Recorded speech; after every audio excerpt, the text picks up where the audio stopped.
창세기 21장 22절에서 34절 말씀. 그때에 아비멜렉과 그 군대 장관 비골이 아브라함에게 말하여 이르되 내가 무슨 일을 하든지 하느님이 너와 함께 계시도다.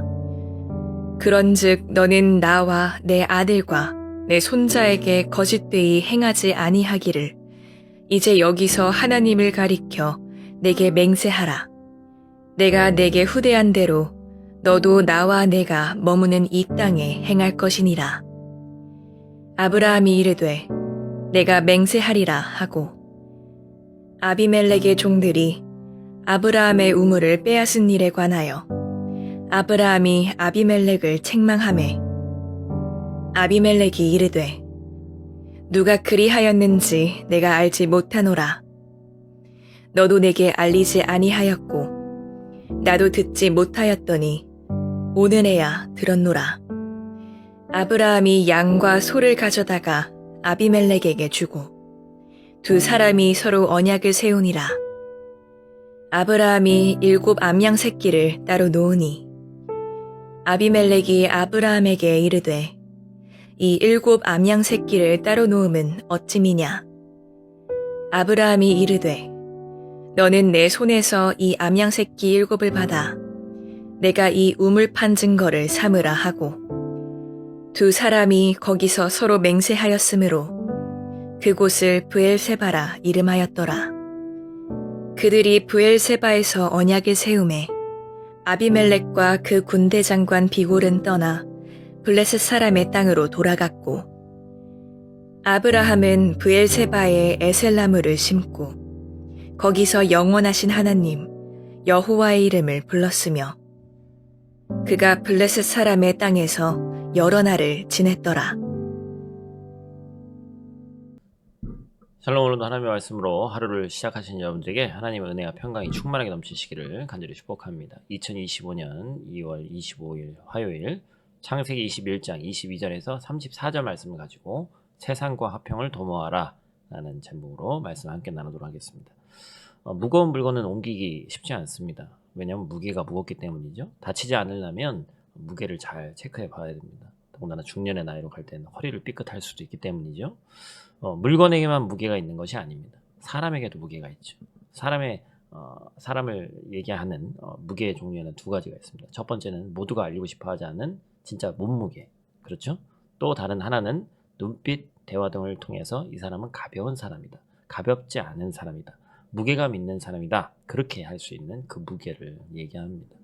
오늘 이 말씀을 나누면서 오늘 큐티는 아브라함의 존재의 무게에 대한 이야기를 나누고자 하는데 그 말씀이 저와 여러분들의 오늘 삶에 또 하나의 나침반이 되기를 간절히 축복합니다. 첫 번째로 우리가 기억해야 될 것은 세상이 이길 수 없는 사람에 대한 내용입니다. 당시 불안했던 가나안 지역의 정서에도 불구하고 아브라함의 세력이 날로 확장되어져 갔습니다. 그래서 하나님이 함께 하셨기 때문에 이 사람은 어떤 소문이 이제 났죠. 그 당시에 블레셋 땅에서 막강한 세력을 지닌 그랄 왕 아비멜렉이 있는데 이 사람이 먼저 아브라함에게 화친을 제의합니다. 사실 파워로 보면 아브라함보다 더 센 사람이에요. 근데 그 이유는 아브라함에게 화친을 제의한 이유는 바로 아브라함이 세상에 이길 수 없는 사람이었기 때문이다. 20장 말씀을 보면 소위 사라 사건이 벌어집니다. 아비멜렉이 사라를 아브라함의 누이인 줄 알고 취하려고 했죠. 하나님이 아비멜렉에게 나타나셔서 사라로 인해 네가 죽을 거라고 경고하셨고 아비멜렉이 사라를 돌려보냅니다. 그리고 하나님은 아비멜렉에게 아브라함의 기도 덕분에 아비멜렉이 생명을 유지할 수 있을 것이다.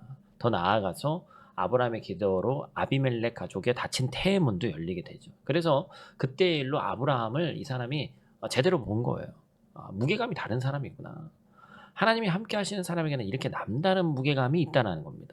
세상의 어떤 존재보다도 무거운 사람, 바로 하나님이 함께 하는 사람인 줄로 믿습니다. 세상에 이길 수 없는 사람들이죠. 그 사람들이 바로 우리 하나님을 믿는 사람들이다. 세상의 유혹에도 흔들리지 않는 무게, 시련과 고난에도 넘어지지 않는 무게.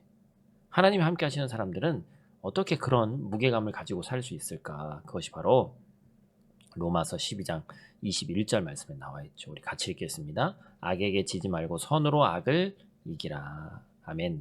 선으로 악을 상대해라, 선으로 악을 버텨라 이 정도의 말씀이 아닙니다. 이겨라는 거예요. 여러분 운동 경기에도 체급이 나눠져 있습니다. 하나님의 자녀된 우리는 선이 훨씬 더 무겁기 때문에 악의 무게를 이길 수 있다. 체급이 다르다. 세상을 살아가면서 악의 크기와 무게가 선을 압도하는 것처럼 느껴지지만 성경은 변함없이 말하고 있다는 것이죠. 선이 악보다 강하다. 더 큰 무게를 가지고 있다. 결국에 선으로 악을 이길 수 있다라는 것입니다. 이 말씀 꼭 기억하시기를 축복합니다. 두 번째로 기억할 것은 세상과 화평을 이루는 사람입니다. 그렇다면 어떻게 선으로 악을 이길 수 있냐?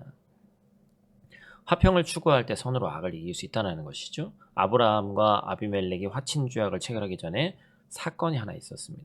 그것이 바로 아비멜렉의 종들이 아브라함의 우물을 뺏었어요. 참고로 아비멜렉은 이 일을 모르고 있었습니다. 아비멜렉의 종들에게 의해서 행해진 이 사건이 히브리 성경을 보면 폭력을 동반한 강탈행위였다. 심각한 충돌이 있을 수밖에 없는 그러한 것이었죠. 그런데 억울하게 우물을 빼앗기는 일을 겪었음에도 불구하고 아브라함이 아비멜렉에 보복하지 않았습니다.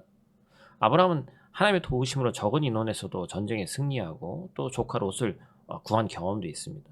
보복해서 전쟁에서 승리할 수도 있었을 거예요. 그럼에도 불구하고 동일하게 대갚지 않았습니다. 세상은 아비멜렉의 종들처럼 조금만 힘이 있으면 그 힘을 과시하고 흔들어댑니다. 그 힘과 무게로 다른 사람을 깔아뭉개고 내 마음대로 조종하려고 들죠. 하지만 하나님의 사람들은 다른 방식으로 살아갑니다.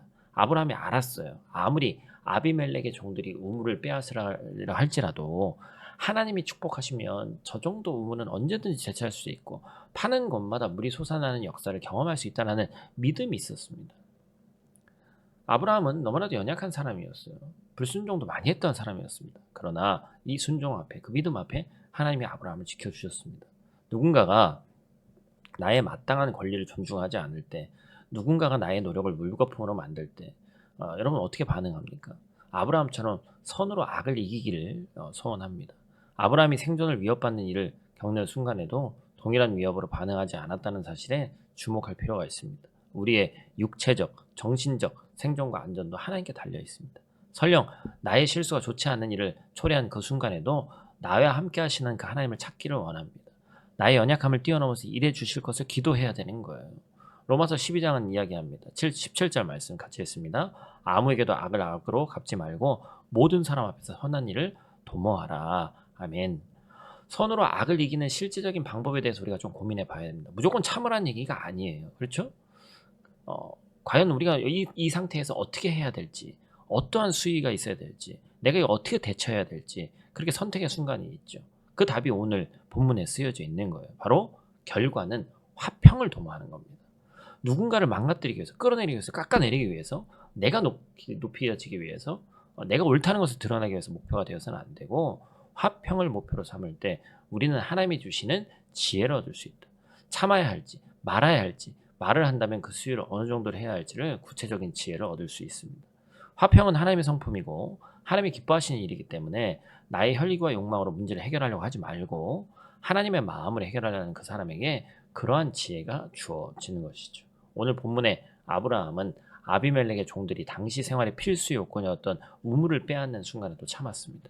자신의 생사화복을 주관하시는 하나님을 신뢰함으로 화평을 추구한 것이죠. 결과적으로 종들이 주인인 아비멜렉이 직접 와서 화친을 청했고 그러한 사건의 존재 여부를 몰랐던 아비멜렉에게 우물을 빼앗긴 아브라함이 겪었던 어려움에 대해서도 털어놓을 수 있는 아주 좋은 기회가 생겼습니다. 세상의 방식대로 행동하지 않고 하나님의 마음으로 세상과 화평을 도모하니까 하나님이 적절한 때에 놀라운 방법으로 아브라함의 어려움을 해결하신 것이죠. 우리의 희망 목표는 화평이 되어야 됩니다. 마태복음 5장 9절은 이렇게 얘기하죠. 같이 읽습니다. 화평하게 하는 자는 복이 있나니 그들이 하나님의 아들이라 일컬음을 받을 것이니요. 아멘. 모든 일을 주께 하듯 해야 되고 우리가 하나님 안에서 이루어질 그 모든 것들이 너무나도 감사하게 이루어질 것이라는 사실을 가지고 담대하게 나아가야 한다라는 것입니다. 오늘 말씀은 맺겠습니다. 오늘 말씀 맺겠습니다. 하나님이 허락하신 소중한 오늘도 하나님의 무게감이 더해지는 소중한 하루가 되기를 원합니다. 아브라함과 함께 하셨던 하나님은 그 아들 예수 그리스도를 십자가에 못 박으시면서까지 우리와 함께 하길 원하셨던 하나님이십니다. 그 하나님이 오늘도 하나님을 찾는 우리를 만나주시고 인생의 모든 시간과 과정을 우리와 함께 겪어주시는 줄로 믿습니다. 오늘도 하나님께 나아가서 기도함으로 하나님의 무게감을 우리 인생에 한 스푼 더하는 저와 여러분들 되시기를 축복합니다. 그리고 그 무게감으로 세상의 말들이 흔들리지 않고 하나님의 마음과 하나님의 방법으로 화평을 최종 목적 삼는 저와 여러분들 되시기를 간절히 축복합니다. 우리 다 같이 있는 자리에서 기도하고 마치도록 하겠습니다.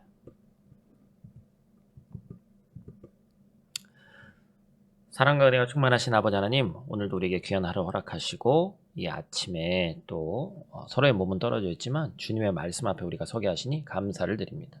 하나님, 우리에게 아브라함과 함께 하셨던 하나님의 무게감을 더하여 주시옵소서. 세상의 유혹과 어려움 앞에서 흔들리지 않고 선으로 악을 이기게 하여 주시옵소서. 때때로 세상의 불의와 억울함에 마주칠 때 있지만 끝까지 아브라함이 하나님을 신뢰했던 것처럼 우리도 그 훈련이 되게 하시고 우리 삶이 주님을 닮아가게 하시고 예수 그리스도께서 십자가에서 우리를 위해 모든 고통을 참으셨듯이 우리도 인내와 사랑으로 살아가게 도와 주시옵소서. 우리의 생각과 말과 행동이 오늘 하루 오롯이 주님을 증거하게 하시고 주님의 지혜로 살아가게 하여 주시옵소서. 만나는 모든 이들에게 예수 그리스도의 사랑과 평화를 흘려보내는 하루 되길 원하오니 세상이 감당하지 못할 주님의 사랑으로 우리를 세워 주시옵소서. 예수님 귀하신 이름으로 기도드립니다. 아멘.